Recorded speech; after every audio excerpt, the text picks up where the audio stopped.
Okay, create a new Java Servlet class here. New Servlet. The class name is RegisterCustomerServlet. Next, and edit the URL mapping is /register underscore customer. Okay. Next, and uncheck do get as we implement only the do post method and click finish.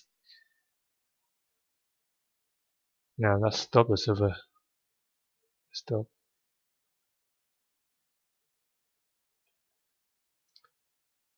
Here we have the generated code for the Servlet class that handles the request to register customer. And in this do post method, we create a new instance of the customer service C class.